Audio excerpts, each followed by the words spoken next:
How are you all today? Good morning. We are so excited. We thought we were going to be here talking to ourselves. And you all woke up and you came and honored us with your presence. So thank you. My name is Darla Scott. I'm an associate professor at Bowie State University. It's a historically black university in Bowie, Maryland. And we are extremely excited to be here. I'm joined by my colleagues, Dr. Jennifer West, Dr. Kimberly Daniel. And today we will be talking to you all about how to train change agents. We are trainers, and our joy is to pass on what we have learned and gathered to our students. And so we will be talking to you today about transformative frameworks for co-constructing community partnerships. How can we as school psychology trainers partner with our communities to make sure that we elevate the voices of marginalized trainees and also just communities? So that's what we'll be spending the next 90 minutes talking to you all about. We're going to start with an opening exercise. So I want you to pay close attention to the video, even if you think you've seen it before. Push the play. How many people have seen it before? All right, good. All right, hit it. Just push play. This is an awareness test. How many passes does the team in white make? Go!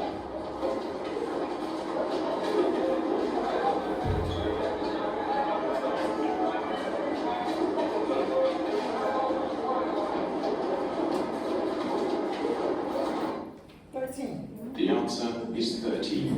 Quick. How many of y'all got it right? Did you see the moonwalking bear? I did not. How many of you saw the moonwalking bear? Looking for something.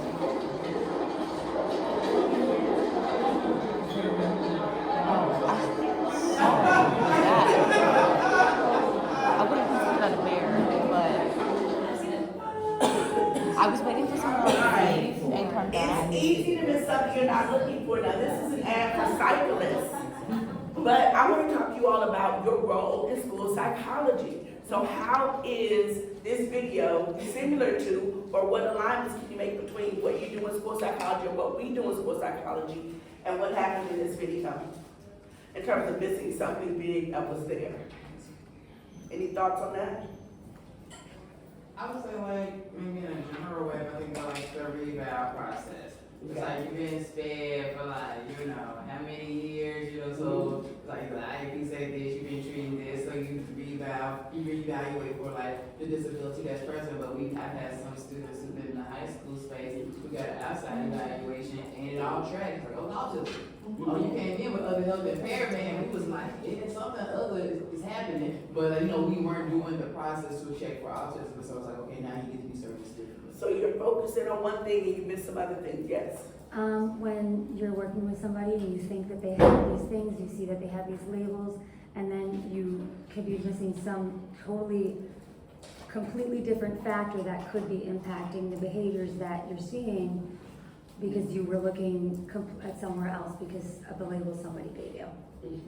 Did you have something different? So so in school psychology, very often we come in with sometimes a preset thought about what's going on in this situation that kind of guides and dictates and shapes what we notice. So that's something I want you all to think about. The other piece of this is personally, in your personal lives, as practitioners, trainers, trainees, are there any ways in which you can be hyper-focused on one thing and miss other things? Anybody have any thoughts about that? So not just school psychology, but just personally. Just juggling so many hats and roles that we have in our own life, so I would say missing things. Okay. Yes. When I taught high school, I taught a second language learner from Pakistan who spoke Urdu. And since I was so focused on helping her understand, I didn't realize that she had learning differences at the same time as second language learning. And those, a lot of times, can be, conflated. You know what I mean? Where we think we're looking at one thing, but it's something totally different. I'm gonna borrow Dr. West's ideas. The flowers.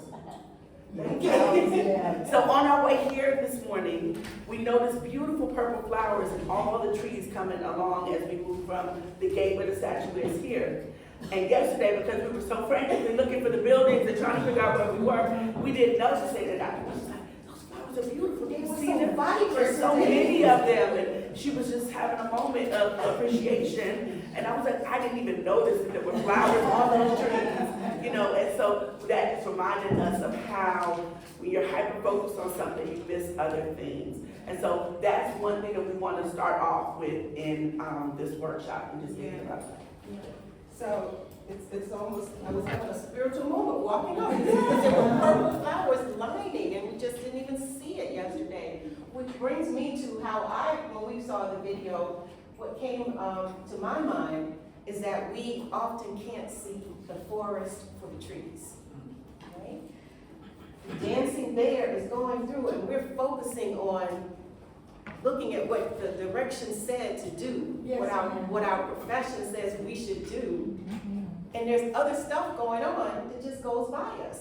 And some of that other stuff as school psychologists is the systemic patterns that become normalized because we're focusing on looking for deficits in the individuals and the problems, right?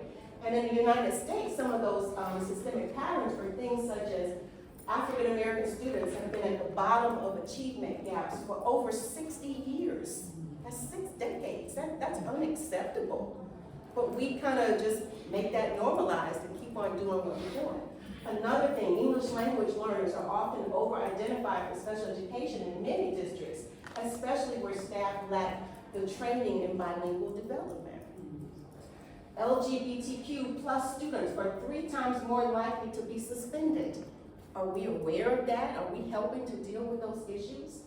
African American boys are twice as likely to be identified as emotionally disturbed, more so than their white peers, and far less likely to be placed in gifted and talented classes. And then we wonder why society is the way it is because these things are happening at a level that we're working at. And finally, the last example I have is that Black girls are suspended and expelled at rates 4 to 6 times higher than white peers, even for the same behaviors. That should not be accepted. While we're doing IEPs, the forest is around us, right? And so, as school psychologists, we are trained to look at the trees, to focus on the individuals, okay? But if we're not watching where we're going, we could, first of all, crash, right? But we're not going to have the type of impact that we want to have. And so we want you to try to be a little reflective by asking questions of yourself such as, what am I not seeing because I'm only focused on the child in front of me? Whose worldview is shaping how I define normal or deficient? Is my work restoring an individual or is it reinforcing harm? What is my why I'm doing this? What vision am I working with that helps guide me as a school psychologist? What beliefs guide how I show up for children, especially those that are the least well served? So that's a deeper belief system. So one of the things that I practiced school psychology before I became a trainer for 15 years. And one thing I've learned is that the role of a school psychologist, particularly in the school, how many people actually practice school psychology? Okay. And how many trainers do we have? Okay. When you work in the schools, I realized this is a powerful role that I was in. And when I think about the powerfulness of it, it's not just, oh, got a PhD, powerful. I mean, it's power-filled, meaning that I felt like I had the power in my hands to determine the trajectory of where some children might go in their lives. That's a huge responsibility that it would weigh on me sometimes at night. Or when I had the decision to say, well, you'll go to special ed, and you won't. I'm making a decision about somebody's child. And when I had a child, I began to realize That's huge. I don't know how I feel about that. So it's power filled, okay?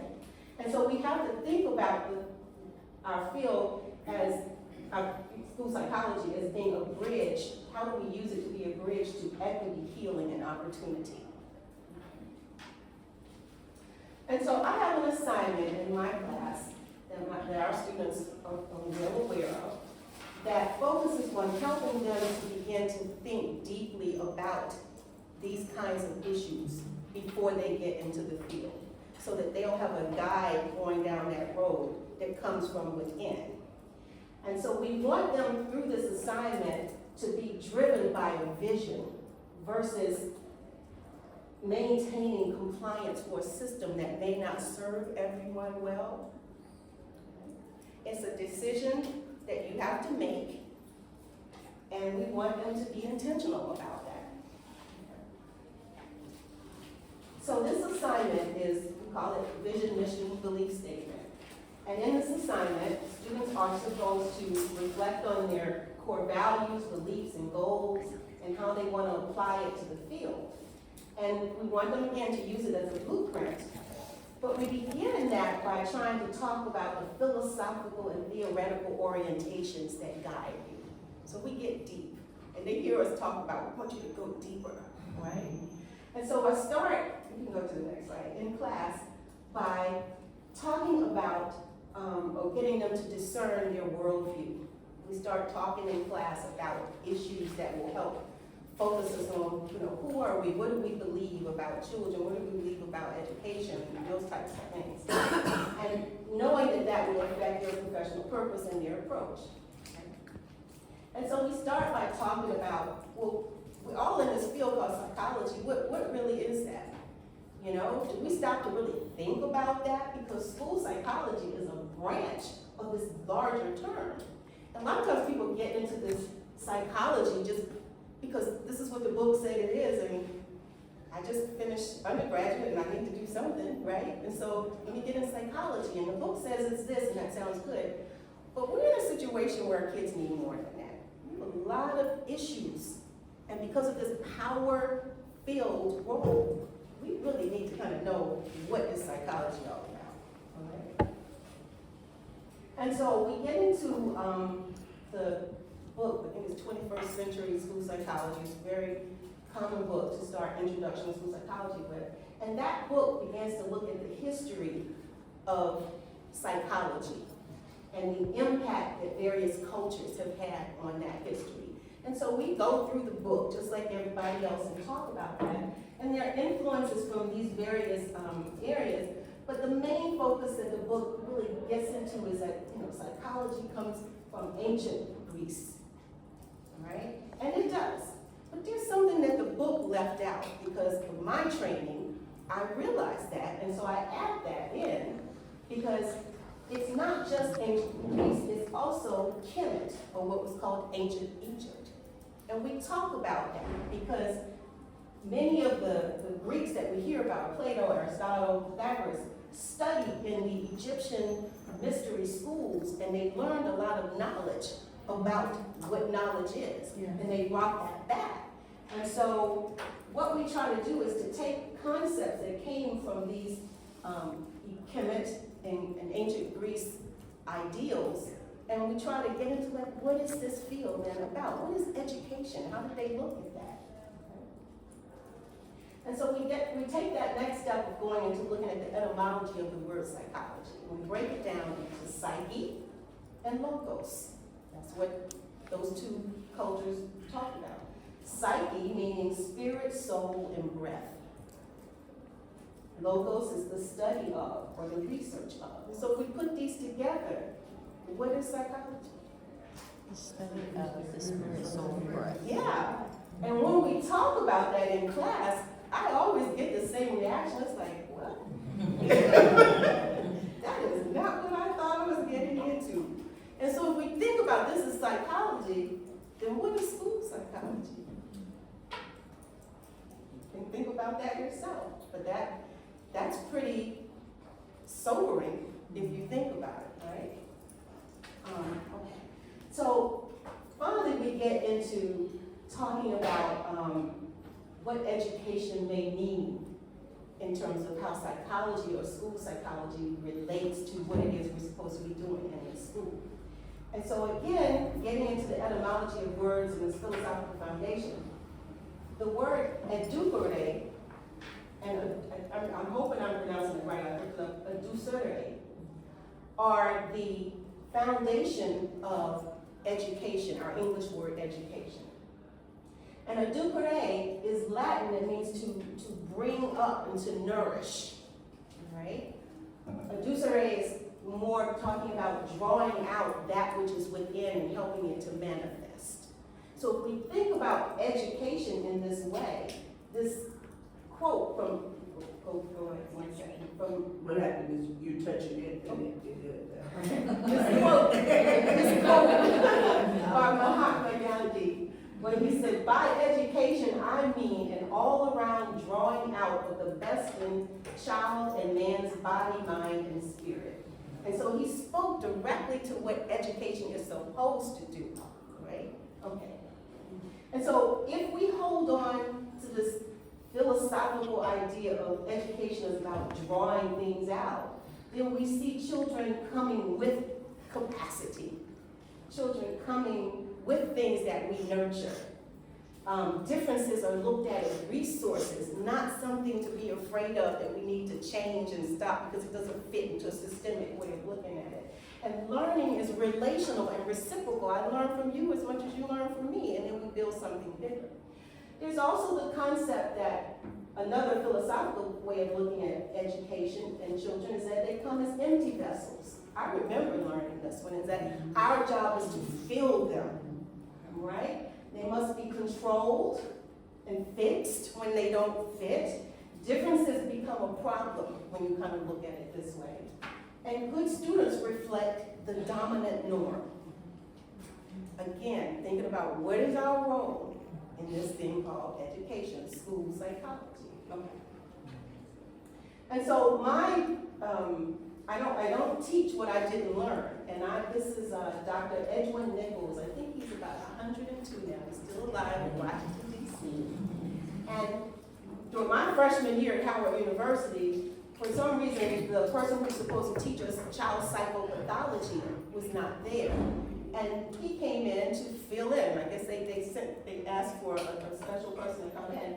He is a world-renowned clinical psychologist and industrial psychologist. He has 2 PhDs. And he came in to teach this class on child psychopathology, and he approached it. It wasn't what I thought. I thought I was coming in so I could learn how to diagnose people and send them certain places, right? But he blew my mind because he said, you have to first of all determine what is normal and what is not normal. And whose definition of normal are you using? And he's an expert on cultural values and cultural and group differences. And he talks about things such as axiology, epistemology, and logic. You can go to the next slide. And Dr. Scott is going to get into this more, but just giving you an idea, he looks at different cultural groups, Africans, European Americans, Europeans, Asians, indigenous groups, and he looks at what is valued by those groups, how knowledge is acquired by those cultures, and how reasoning occurs. And what he says is that you have to understand this type of information if you want to help people from different groups and you want to help people to begin to come together and heal and move forward, as we said, education is supposed to do. Okay. And so I put this slide in too because I wanted you to understand, some people question Dr. Nichols' research because they'll say it's not empirically based in the same scientific way that a lot of the research that we do today is. But I wanted to let you know that he's in the same vicinity as Piaget, who we talk about all the time, Maslow, and Vygotsky, right? And he drew from a deep practice, his own practice in observation. And in his case, it was focused more on cultures and institutions. But the things that he did are no different than the way in which Piaget, Maslow, and Vygotsky approached their research. And so if we regularly cite Maslow to explain motivation or Piaget to explain learning, we can turn to Nichols to try to explain how culture shapes values and communication. You can go to the next slide. And this is an example, a little bit more of how that looks.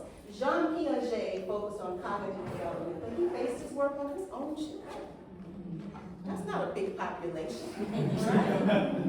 And it empirically was only, some of the things were partially supported, but we talk about Piaget all the time. Vygotsky focused in the area of social learning. The basis of his work was theoretical writings and observations. I mean, was he just sitting around thinking, I think this is what we should do? And we were like, yes, let's get on that. And we did it. And it was operationalized after he died. But we still hold him and talk about the zone of cognitive development like this is real science. Abraham Maslow, I love him myself. Motivation, basis of work was conceptual. It was never empirically validated. So, if we can talk about these people, Edwin Nichols focusing on culture and reasoning, conceptually and practice informed, we could do the same. He fits in the same thing.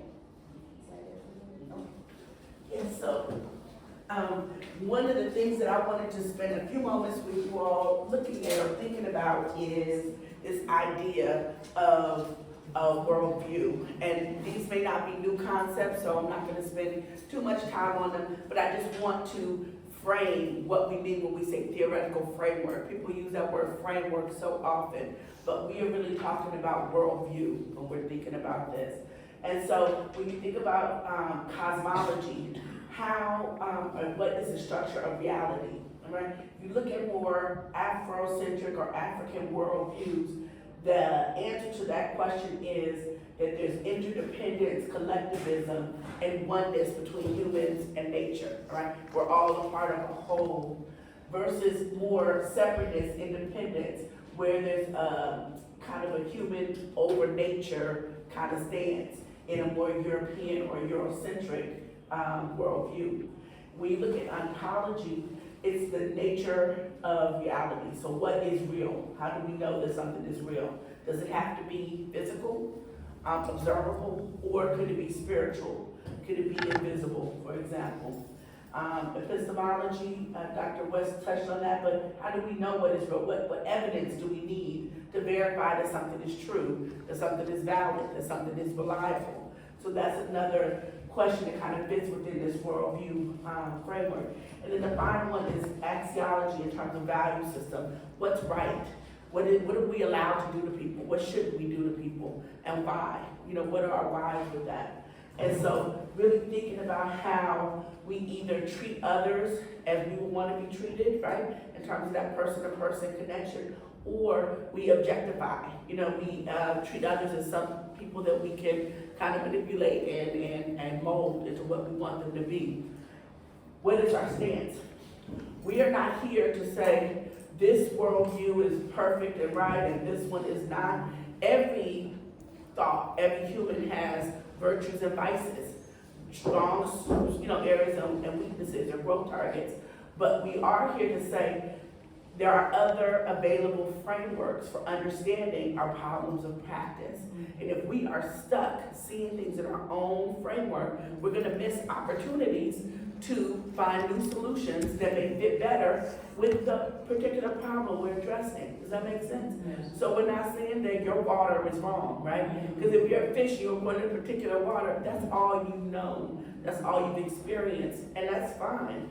The question is, are you able to see other people's water, appreciate the rightness of it, and how it helps them? Because if you're able to do that, then when you're looking at a child, you can try to understand that child within their own culture, framework, mindset, background, belief systems, ideologies, and so on. All right, and so I'm going to share an example. I have some little stickies on the wall, but they're really more so just anchor points.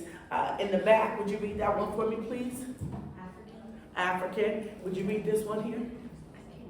Indigenous. Indigenous. Could you read that one? European, and up here I have Asian. And so earlier, Dr. West had a slide up where she talked about different worldviews. And so as we talk about these, I want you all to kind of think about where you see these kind of fitting within those different worldviews that we talked about.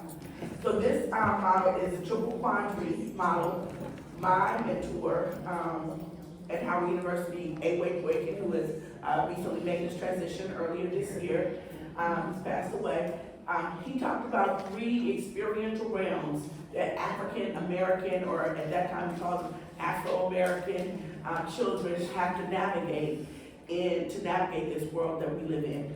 And so we talk about mainstream, we talk about just participation in our cultural overarching system within America.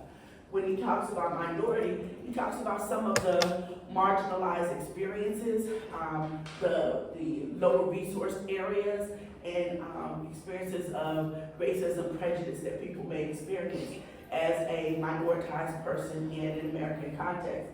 And the agricultural expression piece is where he talks about things like movement, affect, psychological verb, that are culturally relevant factors that help these students to be able to negotiate, navigate these different spaces, all right? So where would you all say this work belongs? In terms of the worldviews that we talked about. The 4 stickers you have on the wall? Mm-hmm. Take a risk. African. Who said that? African. Yeah, so this would be a more Afrocentric, come from a more Afrocentric worldview. Why? Because it talks about community resources, it talks about those cultural values that are within that community that kind of guide how this child might navigate through their experiences and make sense of the things that they're experiencing. All right, so this is another one, should be familiar. How many of y'all are familiar with Gardner's theory of multiple intelligences? Okay, all right, hands. All right, so we know that essentially what he was saying is that instead of just looking at linguistics and mathematical reasoning, right, there's some other things that are really important to be able to understand if someone is smart or has intelligence. Intelligence can look different. It can be about how you are interpersonally or interpersonally, or how you are in terms of cultivating the ground and understanding how to grow things. So knowing what you all know about Gardner's theory of multiple intelligences, where do you see it fitting? Which framework do you feel like it might fit with in terms of just this idea that smartness isn't locked into just how well you can write or do math, but it can be a lot of different things that manifest in something. It doesn't fit into an either or. Indigenous? Indigenous? Okay, tell me why you say that. Because it's a holistic view, viewing a person as like a holistic approach from like multiple different ways that they can grow and have strengths. Dr. West, would you go back to that slide, that was your slide? Yeah, I was just thinking, I didn't really. Go one more. Right here. Yes. So see, holistic, interconnected, pattern-based. I like that. I like that. I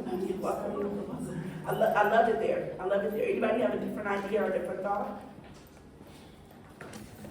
So I think that was a great answer. I thought it was European. You thought European? Okay, tell me why. Based on the empirical data scientific method rational analysis. That's what I thought. Okay. It seems to be the framework that everyone is using. It is a framework that everyone is using to understand it, to understand intelligence. Yeah. But if you look at our IQ tests, if you look at our intelligence tests and our assessments, you don't see a lot of assessments for Gardner's work, right? So even though we like it and we talk about it, it's in our textbooks, in terms of when we get ready to understand what someone knows and what they don't know, the coin of the realm is still their verbal reasoning, their mathematical reasoning, right? So, if I could just, because I didn't really go over this, so just really quick, what this is basically saying is, based on the world views, what is valued? Is it collective harmony? Because if it's collective harmony, what you'll see is that people use relationships and intuition and affect to kind of see where they are. And it's more of a circular kind of thing where opposites might come together. If it's more of an individualism type of thing that's valued, then what comes from that is this scientific, methodical way of looking at things, and it's either this or it's that, right? So it's either IQ, you're gifted and talent, or you're this, versus you can be all of these things. And so that's sort of why Gardner's thing is more circular up here. 100%. So, go ahead. Oh, I was gonna say, so depending on where you're from and what your culture values will depend on what intelligence they promote. Like, I wouldn't say that. I would say that Gardner has provided a framework that allows people to have multiple access points to demonstrate their intelligence. Does that make sense? yeah. And so your culture doesn't necessarily dictate how smart you are, but more so saying you can be smart in many different ways, right? How do we understand intelligence? And part of the challenge that we've had in looking at Piaget, for example, in other countries, is their idea around logic and reasoning and what it means to be smart or what the right answer might be. Does that make sense? And so sometimes when we go in with our logistical reasoning problems, people from other cultures are like, well, I don't know that to be the truth. You said it, but I don't know you. You know what I mean? So I can't really take your word for, you know what I mean, whatever question you're trying to ask me, if that makes sense. So that's a little. And not only that, if you have people that you're dealing with who are thinking one particular way, you may sense this resistance and you're trying to figure out why because they feel you're trying to change their worldview, which is deep within. Okay. Kind of go past that slide and we'll come back to it. So the next example actually that we're going to talk about is it comes from counseling, the area of counseling, called literally into therapy.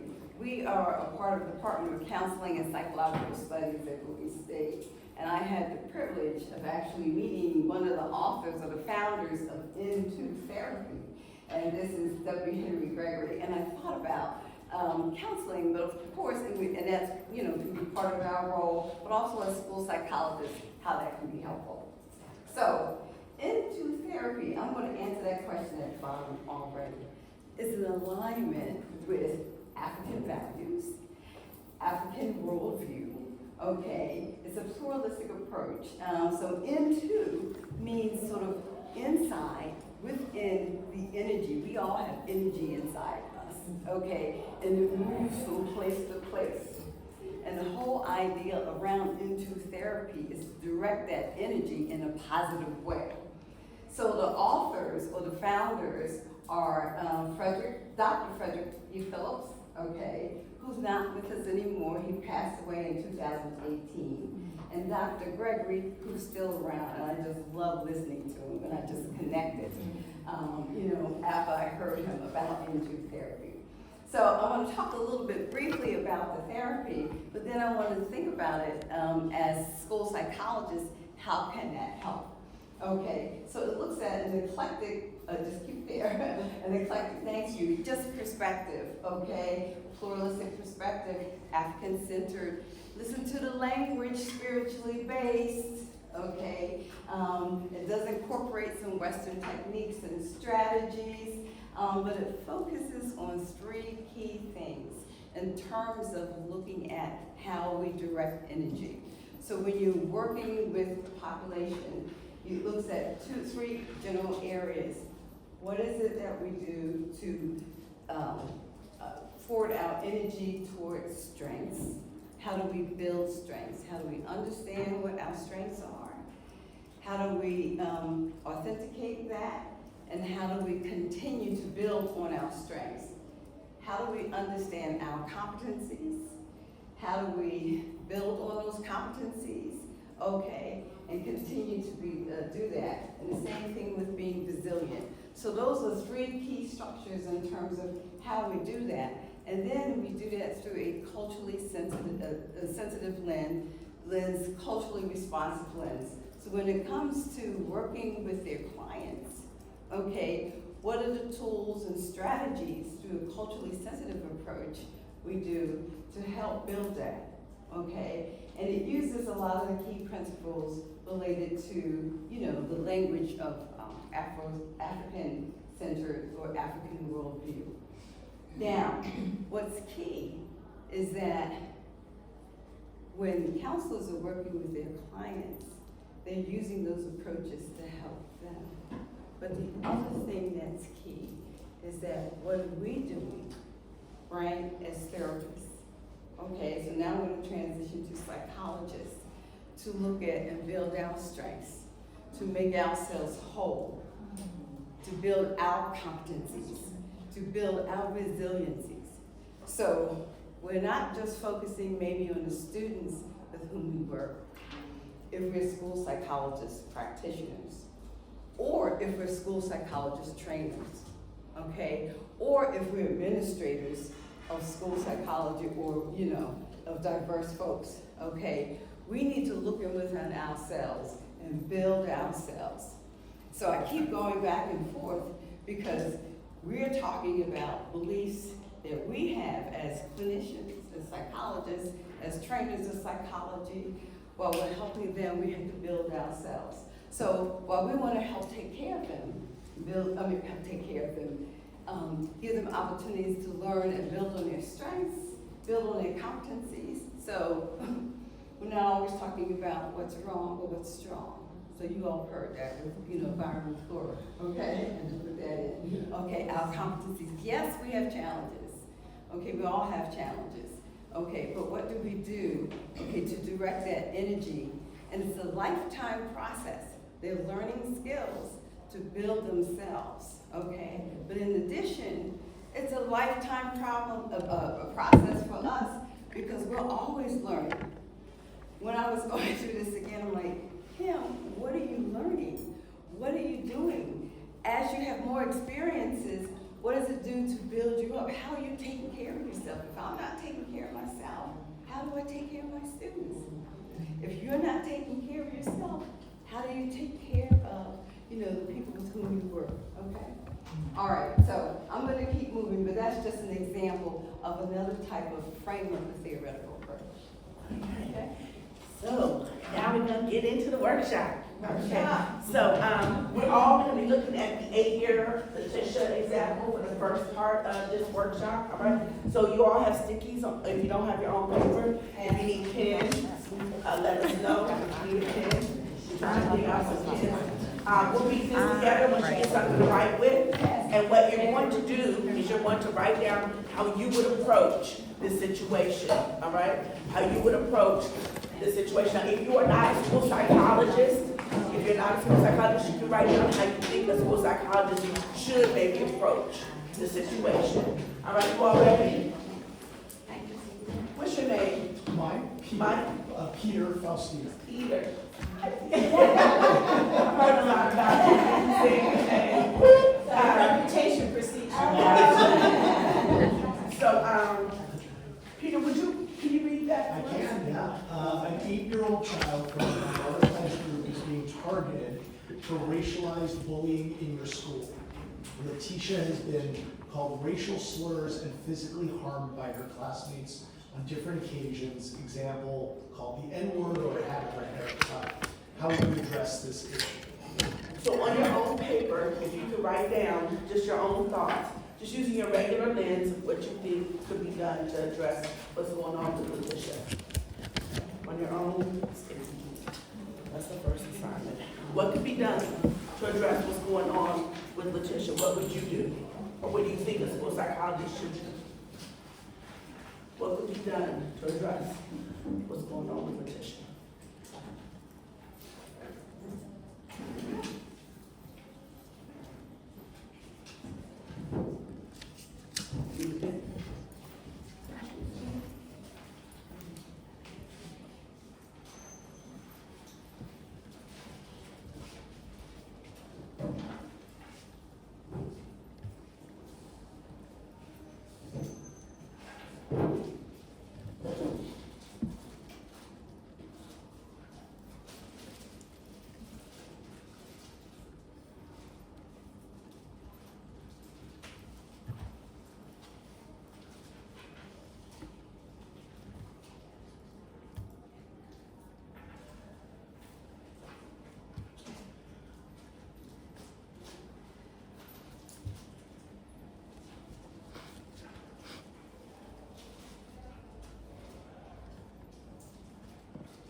pen down, I know you all are all ready to move on.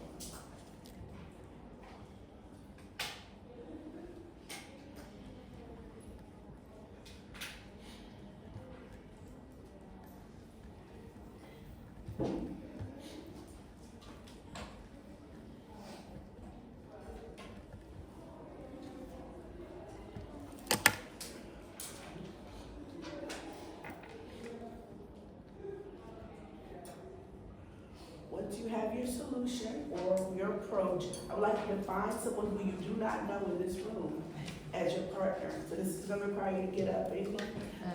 Go talk to someone, if you move over, and find someone that you do not know. Find someone that you do not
walked around. I wanted to see if we have, some groups that would like to share, maybe on this side, any people like to just share, like, what were your ideas around approaching, the situation with, the issue that's going on?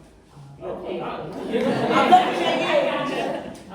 you. So we talked a little bit about, I think we, kind of going back to the forest versus the trees. I think it's really important to first address Letitia and her safety and really making sure how she's feeling given that situation. But then there's, just the bigger issue of the forest, of what's happening in the setting and the environment where this bullying is being normalized. And, so one of the approaches thinking about that was kind of going back to more of the restorative practices, kind of going back to that tier 1 also, thinking about what's going on and just doing a lot of explicit teaching and really working with the kids in the school community to learn a little bit more about racialized bullying and slurs and history. So kind of also having that restorative approach and not just the punitive or the let's just look at Letitia and make sure she's okay and separate her from everybody, but really more like we take care of the tree, but we also have to look at the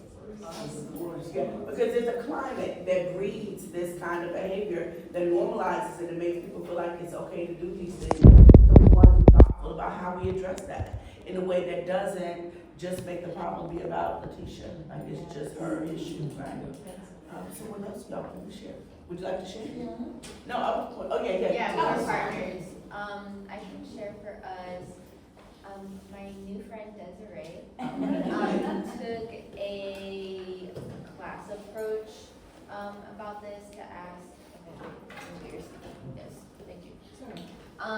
To ask the class, like, why are these behaviors occurring and to investigate what biases the children may have. The scenario didn't identify how many bullies it is.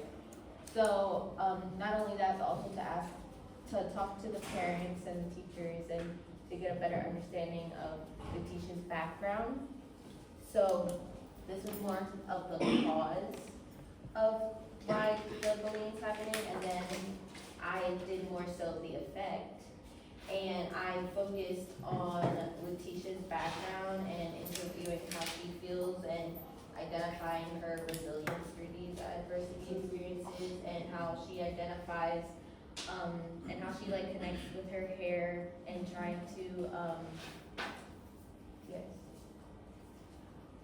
just discover new things about Letitia and find her strengths and bring that out of this experience as well.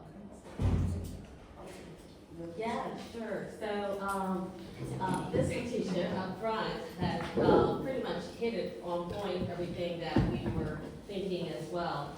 Obviously, the first, concern is how is this Letitia feeling? I mean, that is, very traumatizing, especially for an 8-year-old child to be, called a hurtful word and then physically assaulted. I mean, that, So we definitely want to make sure that she feels safe, that she feels supported, and that we understand the details from her perspective.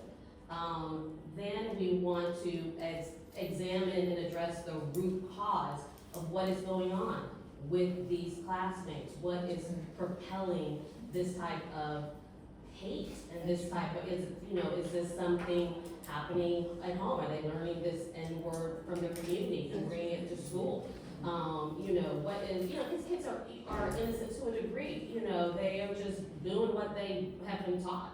And so we want to examine that, also create some cultural sensitivity, help them to, exchange roles. How would that feel if somebody singled you out for some particular thing, so that they can develop some level of empathy and concern for people who are different than who they are. And so once we kind of get to the root of that and help them to see, we also need to educate. They need to understand, the history behind Letitia's culture and maybe their culture. Maybe they're people from, who are new to the country or something. Maybe they don't understand it. And so making sure to educate. And so we may read stories, we're gonna watch movies, we're gonna do it all. And then we also want to make sure to explain what our norms are, what our expectations are, and what our consequences are. Make sure that that is very, very clear. And also, make sure there are consequences as a result of what has already transpired. We definitely need to involve parents. Parents need to be involved. We also need to, at some point though, have a remediation. We need to have conciliation. There needs to be a dialogue between Letitia, perhaps, and maybe the prime people who might be doing this. There needs to be some coming together in the end. I don't want us to belabor the point. Did you guys have anything that's new, like in addition to what we've heard already, that you'd like to add? Oh. Go ahead, and then go ahead, Percy. I think the one thing I was thinking about our role as school psychologists and where you might be practicing.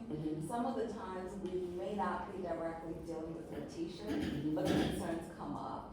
And so I was thinking in terms of positive school climate or inclusive practices, how can we get consulting, either work with social workers to help address those kinds of concerns, or with administrators as it relates to the behavior data and the positive school. I like that you said that. One of the things I want to point out is this situation leads to school refusal. It leads to missed school time, so it could lead to other things that might land her more, needing more school psychology attention as a result of, avoidance of the situation and not wanting to be, continuing to be attacked in that way. So that, that's another piece of it, but I do agree with you, like this whole school system does need to be addressed. I saw your hand in your hand and I'll take you. Go ahead. A lot of the things that they discussed were things we discussed, but also providing maybe workshops for bullying or different types of PD or resources for the teachers so that they can address it in the classroom and maybe spot it before it becomes something that's too big, or how to deal with moving them around or putting them together so that they can collaborate and form a bond and empathy through that way. I was gonna say the same thing, like when you talk about the perceived role of a school psychologist, like we're not just there to assess, and like what you said earlier, this field is power filled. So although this is a traumatic situation, this situation shows how a school psychologist can really blossom and show what they're in schools for. Like when you talk about consultation or tier 1 or like individualized supports, like this shows that we're like a jack of all trades when it comes to helping the students. And some flexibility around our roles. So one of my thoughts was that this kind of situation would create a lot of emotional distress and a feeling of like disconnection.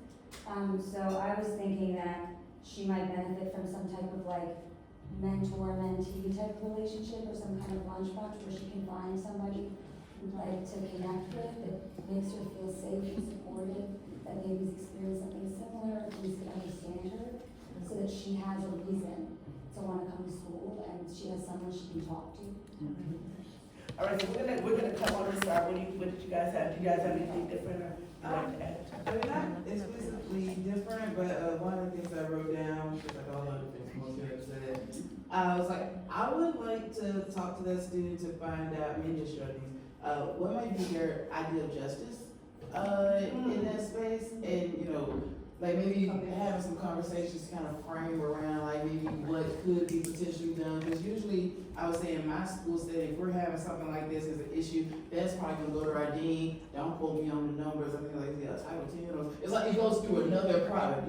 It goes through a different process depending on the discipline matrix. But like but the other students not privy to all that of what the consequences may be for that other student. So maybe talking with them out there. Justice, but using friendlier language for them. I think that's really important because I think that there's a sense on which you feel like people are getting away with things, that they're not being disciplined and nothing's being done. And so I think that asking about that issue of justice, I think is really important, particularly for someone who's experienced this kind of aggression. Go ahead. Before moving into all the interventions and supports and things we think we can do, I think that for me, my first thing was really just getting an analysis of what's really going on. So asking her personally, like, is it something that happens every day? Is it the same classmates? Are there teachers or admin around when this happens? Do they receive consequences or not? How do you feel before and after? Do you have like that kind of support? If you are experiencing something like this, can you go to somebody or not? Does this make you want to come to school or not? Do you feel safe at school or not? Just like a bunch of like questions just to get more information on who are the doers. Is somebody else also experiencing this? Or is there a history of students experiencing this and nothing happened before? How was it handled in the past? And things like that. And I think getting a lay of the land on top would help like kind of figure out, okay, how do we move from here? Is it an intervention? Is it a school-wide thing, a class-wide thing, just a few students and things like that? Building off of that, thinking in terms of like who was harmed, so it's not just the teacher, it's like witnessed it or heard about it secondhand, you know, and broadening the supports and broadening the validation and coping. Even broadening that, who is harmed also are the children who are doing it. Exactly. So, you know, again, seeing the forest for trees, they're harmed because they're allowed to think that way and not understand the impact of what they're doing. It's not kind. And why is it that they're choosing to do that? It could be a learned behavior. It could be something that they're learning somewhere along the way. They're learning this behavior. And where is this learning coming from? Is it coming from their parents? Or whatever, you know. Absolutely. Yes. I was thinking like as we were all talking, it's very important to, yes, understand how we can uplift her image, but before we know where to uplift, we need to know how she views herself. Like within dealing with all of the racial slurs and these images and these things that are being placed on her, it's like understanding what she's accepted, what she's taking in, how she views herself, because if we don't understand those things, especially as a developing 8-year-old, if we don't know where she is, we can't get her where we think she should be. So having the conversation of like, I know they called you these things, what does this mean to you? How did it make you feel? Like, how does that impact your everyday? I think part of the reason why we use this scenario is because when you're dealing with something like this and there's a system of factors, you have to definitely deal with the harm, but you also have to realize until you deal with the toxicity in the environment, these things are gonna continue to happen. So it's daily assaults where I can't protect you. I can't protect you until I address this situation, right? The context that you're in. And so that's part of what makes this consideration of a problem for practice is because we do have to protect the child and we do need to understand what's going on with the child and how this has impacted the child. But we also need to figure out how we create a safe space in that moment. You know what I mean? In that moment and ongoing, what are the things we need to be doing systemically to kind of address what we've seen and what's happened? I saw your hand and then I'm gonna come to you. I'm really drawn to what you said, because in an age-appropriate way, we need to know how she's interpreting it and what it's saying to her about herself. But at what point do the school psychologists actually empower someone like an 8-year-old? Because unfortunately, this is gonna come up again, and yes, the environment needs to be changed. But how do school psychologists empower her to deal with that in other environments? Or is that the role of a school psychologist? Let's put a pin in that, we'll come right back to you. Go ahead. So I was gonna say, I think there's different parts and levels to this. So I think there's the individual child, but then I think it's the family, rebuilding those relationships of harm with the other family and child. I also think that it also goes into the classroom where there should be targeted interventions with the students within the classroom, but then also within different settings of the school community. And then I think it takes it a step further to then acknowledge the principal or whoever's over to acknowledge the whole school community and families and letting them know that this is our expectations, this occurred, and we will not consider this any, like, this is a no tolerance zone. Talk to your children if you need help. Here's some education on how you can have these languages with students in the pre-K through first grade, second grade through fourth, fifth and sixth level. This is not tolerated. If this happens, here's in the code of conduct the things that are going to be being taken care of and what's happening. And then it should go to the school community. But then the community of where, like, the school where the children are housed. So if all families, all students are all on the same page. So now we're hitting different systems within the individual, the child. We're hitting the other student's family. We're going to the community. And then I even think more so if this is something that's happening within their district, that on the district level, there needs to be something changed for the bullying. Because bullying has been occurring for years now, and it continues to occur. And I'm listening to everything that everyone's saying, and I just feel that we have to take it up a little bit higher, and not focus just on the safety of the child, how is she feeling, what's causing the harm, and all of that. It's how we were building this student back up so that she feels that she's belonging in school and that the school climate is now being better for her. But it's not just one little thing, one little conversation. The harm happened, so now it's a matter of what are these steps that we're taking to make sure that the whole community is changing. The whole so that community is her, plus, like you said, the other children. And so it's that circular unity building. And it's built, like we used to have something when I worked in Harrison Public Schools called signal incidents. That's a signal that we need to do something bigger. And that's bottom line, that's what you're saying. I know you got I want, you talked about like bringing in the family. I had talked earlier, I've had some situations just cause like, in my school it's like 6 through 12 and a lot of the communities are art students, they are very interconnected. There have been spaces where the parents are friends and close, but the children don't like each other. And like the families don't always know that, but we get to find that out at the school. And so I had a situation where like the children were targeting each other. So it was more like a parent training, like problem solving to help the children that interacted at school. And so school psychologists, we do sometimes put that role on in that family coaching. So I think, you know, sometimes it might not be like in the school setting, it could be like, oh, this that house drama, okay, this help y'all navigate out of it. So we don't keep coming to my door.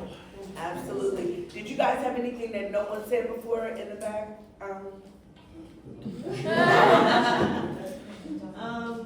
think it was a little similar. We also discussed having a meeting with Leticia to talk about her feelings and her safety in the school.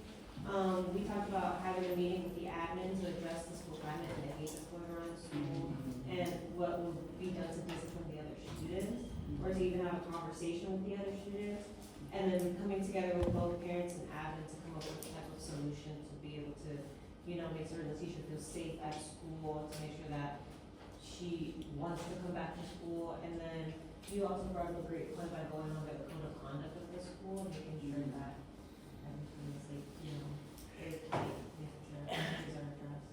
Yes, go ahead. I would just say, I love everything I've heard, and it just reminds me that as a profession, our commitment to social justice is the reason school psychologists have to be involved in those kinds of things. This is what we do. Absolutely, and to your point about do school psychologists do that? They should, but you get sometimes where there's politics involved and school psychologists feel like, oh, I'm not prepared, I'm not trained, I'm not ready to address this, to deal with this. I didn't get a multicultural practice class in my program, or, whatever the excuse might be. People are like this when they should be, moving towards the problem. And so that's what we wanted to. For the second time, we'll move on. This was a second scenario. We can come back to it if time permits, but I do want to take some time here just to read through it with you all, just to start your minds thinking about it. And I will ask you, would you read it for me, please? Yes. One of your interns with a multiracial heritage has overheard her supervisor speaking pejoratively about a child with a multiracial background and has come to you upset about the situation, how would you address this issue? So, disclaimer alert, these are all things that actually happen to us. These are situations, but they are things that happen to us. But what's the point? Sometimes in those closed spaces, our students will hear things or hear jokes, and people think, oh, it's safe to say those things around them, or it's safe to do that. And they are impacted by it because we've taught them, no, don't stay quiet, don't stay silent. But what if there's a power differential? What if there's a power dynamic with this person? This is their site supervisor. They need something from this person. But this person has done this thing that's not right. How do they address it? How do we help them navigate that water? And so that's the gist of the second vignette. What's the point though? The point for this exercise is really to think about your individual approach and also to kind of hear from other people what their approaches would be, but making sure that we don't blame the victim, right? Make Letitia feel like she needs to be separated. She has to go to a separate class. She needs to be escorted to class to make sure that people don't, because then the problem becomes about her as opposed to the problem being about the behavior that's occurred. And people, not just the children in the classroom, not just their parents, the entire school community, the entire district, understanding that this behavior is problematic, that it's happening, and that we have to agree to do something about it and be bold enough to do something about it. Does that make sense? And so not just taking one approach, but a multi-pronged approach that is targeting this behavior and making sure that we all understand the harm that it does to our community. I just want to add, there's also an opportunity here to build up allyship and to be able to build up positive behavior in the community. And the responsibility of the care of the community, not just Tisha, but on everybody else also. And that's why it's training change agents for that very reason. Yes. Okay, so I'm going back to everybody.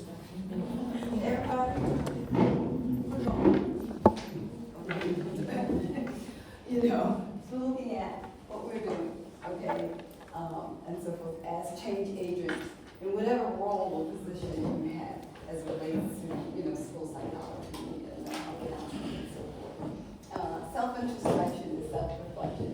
Just thinking about working in whatever spaces you work in, okay, with diverse communities, multiracial, multi-ethnic communities, whatever it is, communities, family, children, administrators, and diverse staff and field.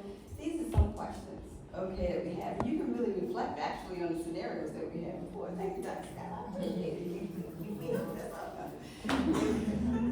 Just teasing, but actually thoughtful. You. I just want you to think about it, okay? How do you know when you are doing good work? All right. 2, how do you know when there is a problem? So you can even think about the first scenario we talked about, okay? What steps do you, okay, I'm saying me, okay, take to be more self-aware, okay, more sensitive? What action steps might you take to make a change? You're gonna see those questions again in a minute, okay? What's the next one? So I have 2 things. I'll start with this. When we interview our potential applicants or students for the program, potential students for the program, they're always asking us, well, what characteristics are you looking for, right, in a person in the program? What characteristics? And we all have our thing, when we come together. And mine is self-intention and self-reflection, okay?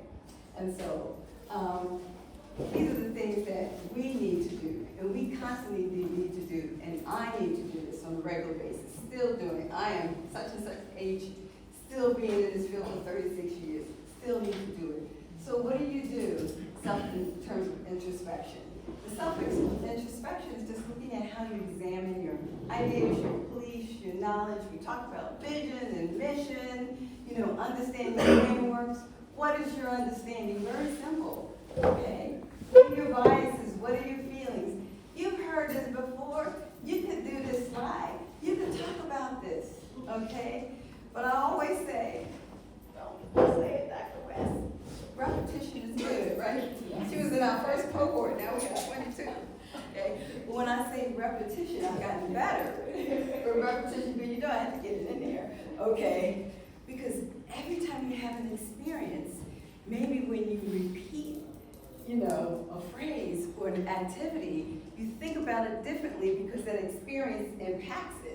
So that's why introspection is lifelong learning. It's part of your lifelong journey, okay? So introspection is really going into deeper understanding. The second part is self-reflection. Now I operationalized it a little bit to go from not only understanding, but looking at your actions, okay?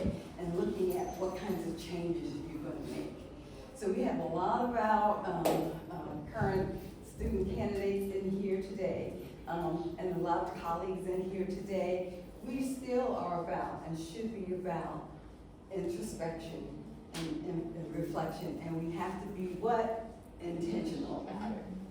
We have to be intentional about it.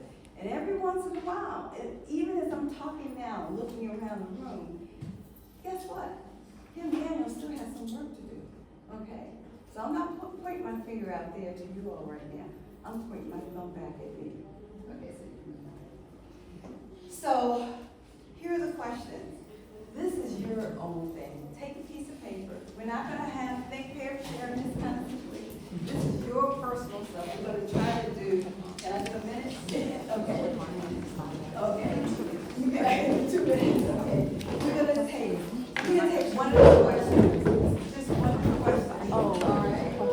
One of the questions. Okay. This is for you. This is for you. Nobody can see what you write down unless you show it to them.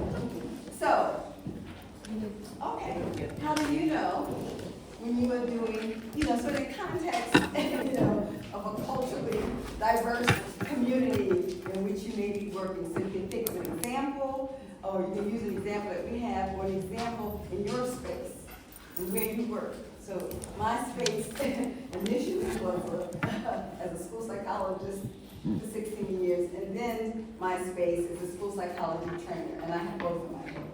So how do you know when you are doing good work? That's what you want to answer? Do that. How do you know when there is a problem, if there's a concern in that area?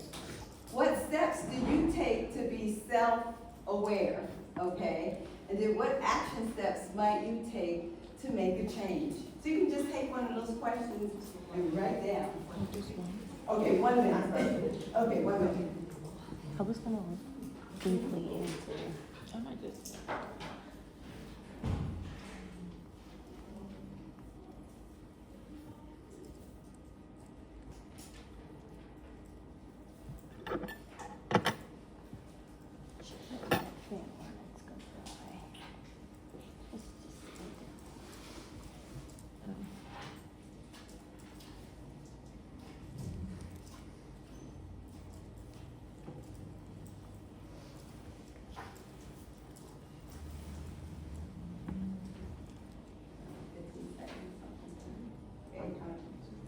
Is it time?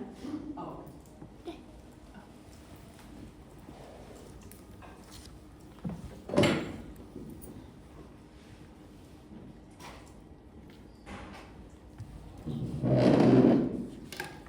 Okay.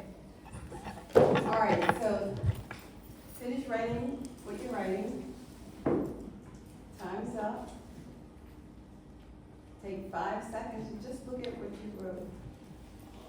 We don't have to share it with anybody, we don't have time to share it actually. Okay, we're gonna move on to the next slide.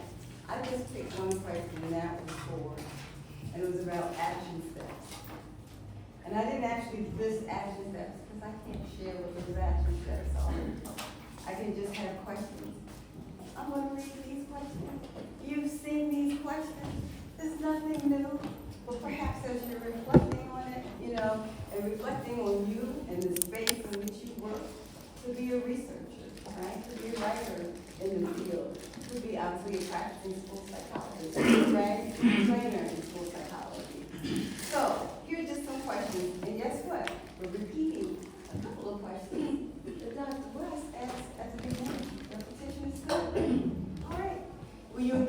introspection and reflection with intention. So skip around. In the red, are you willing to sit with discomfort in order to grow? Are you willing to sit with discomfort in order to grow? Not sure what discomfort is, you're gonna feel it. In a lot of different ways. Do you take consistent action towards your goals and values? We talked about mission, beliefs, goals. Thank you. Do you focus on strengths rather than deficits in yourself? Okay, that's what I'm into. Okay. Or in others with whom you work. Can I just say one thing about that? Absolutely. I think it's really important to think about that because a lot of times when we find ourselves being very judgmental with others, it's because that's our inner voice with ourselves, right? And so when we learn to have more self-compassion, then we have room and space to have more compassion for others as well. So that's something I really want you all to sit with, is thinking about, do you focus on your own deficits more than your strengths, right? Because if you do, then that's going to be your lens with which how you look at other people. Yeah. So that's just something I wanted to Thank you. Absolutely. Absolutely. Are you open to truly listening and learning from others' perspectives? And do you actively seek out training and professional development? Obviously, the answer is yes. Okay. Thank you. Yeah, go ahead.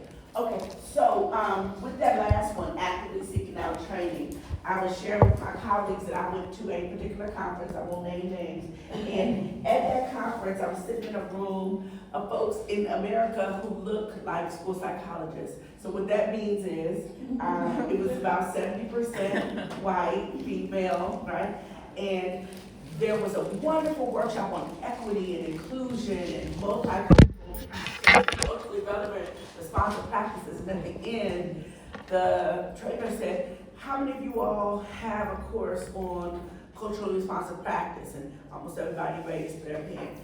And they said, well, who teaches your course? And I was like, oh, we farm it out to the diversity department or the ethics department or the ethnicity department. And, you know, we don't feel qualified to teach it ourselves. And she said, well, are you guys taking courses? Are you trying to build up your skills? Pin drop silence. And I was like, I raised my hand, I was like, excuse me. What about yet? I don't feel qualified to teaching yet, right?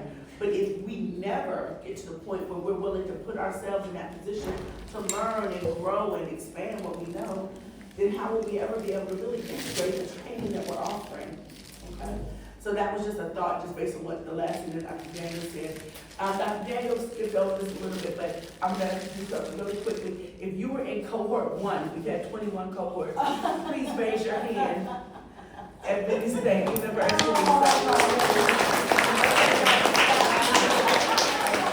If you are in cohort 21, please raise your hand.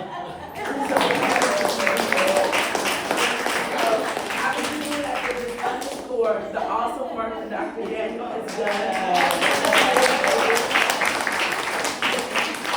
And she has grown this program for 21 long years, and a lot of the fruit of her labor is here, and so I just wanted to point that out.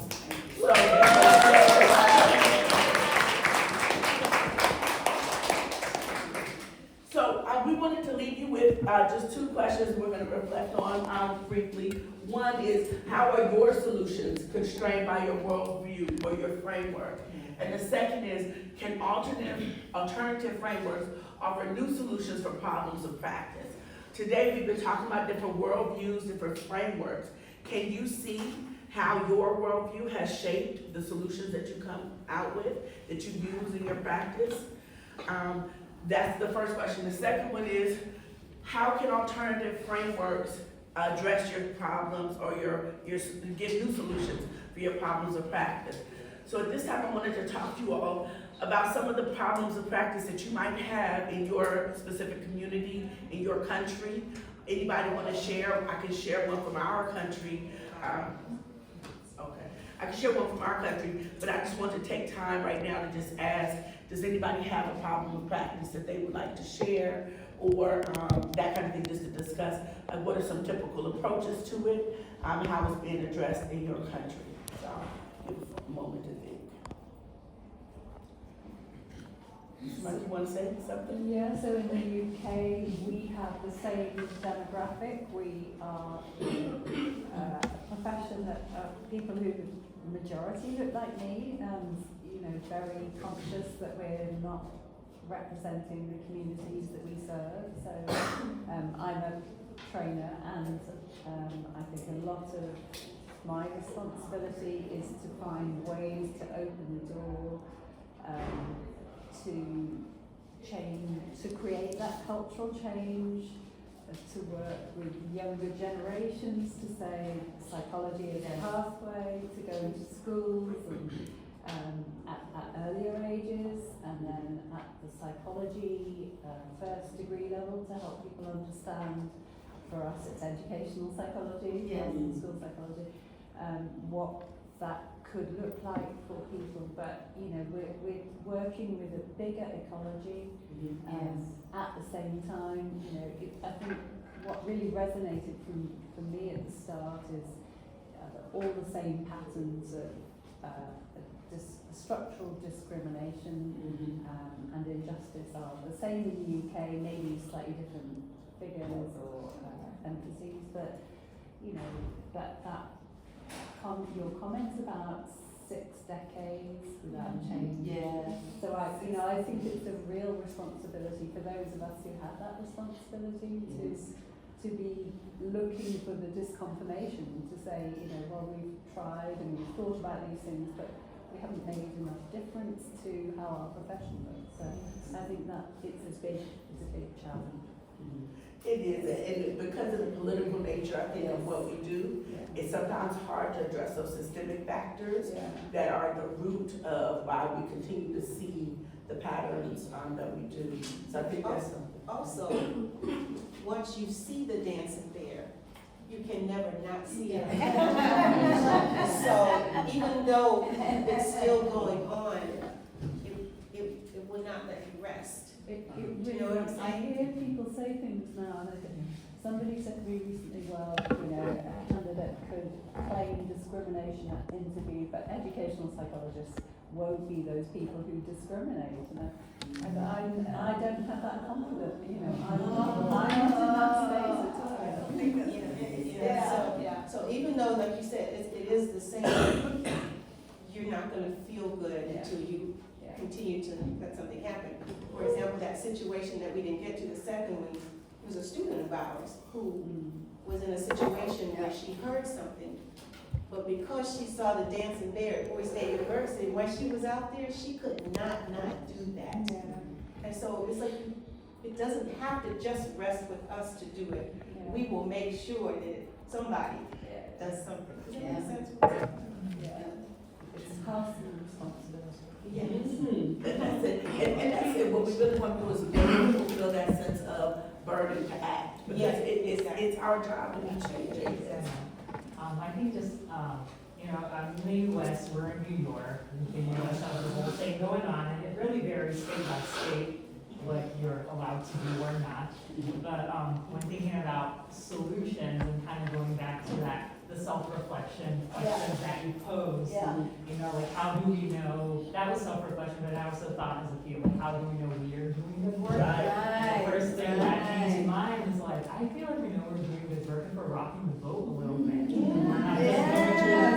We're not rocking the boat, but if we're rocking the boat a little bit, and putting ourselves in uncomfortable situations, making others feel uncomfortable, really not just going with that current of like, we're gonna rock with it. I feel like we know we're going the right direction. It's hard, and there's consequences, but if we're doing it collectively, I think we can find power and That's a point that we strength. talk about in class too, and I tell our students, this is a lonely road. Yeah. And it is hard work, but it's satisfying work. You know you're gonna leave behind a better place than when you started. Yeah.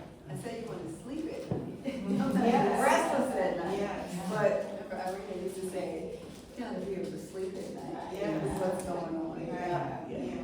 And that's what we try to do too with our students, is just make sure that we leave it on the field. You know, we're doing the best work we can, encouraging them, and so thank you so much for your comment. I think to your point, desensitization is a really big issue in America that a lot of people overlook as being part of their worldview because they're already desensitized. So in this work, it's always important to make sure that you are sensitive to certain topics and that you're not just looking at them like, well, it is what it is, and being sure that you are comfortable to have the uncomfortable conversations so that you can fully support the person you're trying to.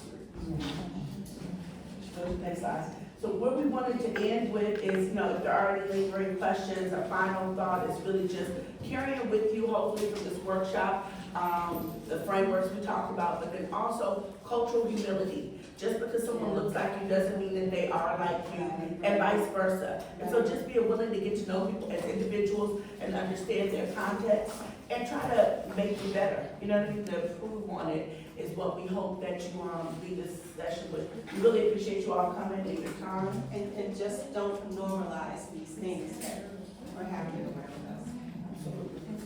Thank you so much.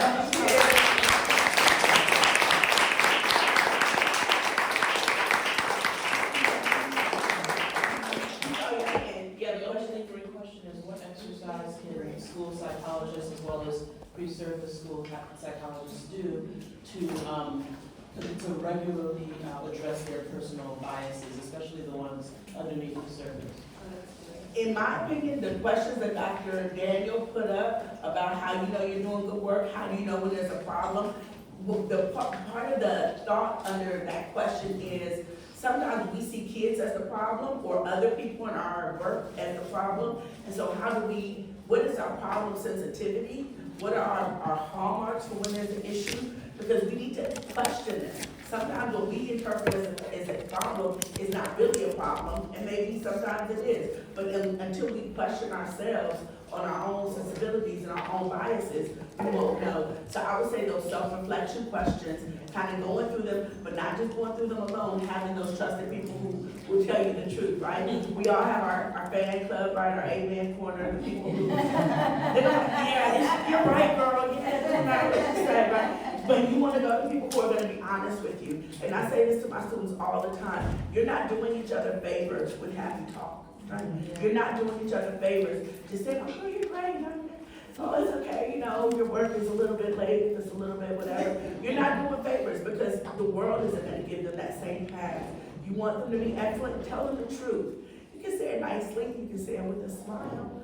But unless you're being honest with them about where they are, and even as they're reflecting on themselves, you know, what they might need to work on, then you're not doing them a service. So just having those people that will tell you the truth, and also self-reflection. That would be my answer. Yeah, so, you know, there are surveys, there are questionnaires. I was thinking about one of the universities in America, I'm sure and others, but certainly Georgetown has a university with a lot of information online that lets you look at self-reflection. But I guess it's just being intentional about it. So if you're intentional about it, there are ways in which you can usually do that. So what Dr. Scott suggested, you know, on your monthly calendar, if that works, if that works, and you know, once a month, you're just asking yourself those kinds of questions, posing that as you're working with students, you know, getting feedback from them, but just being intentional about whatever method works for you. Thank you. So great.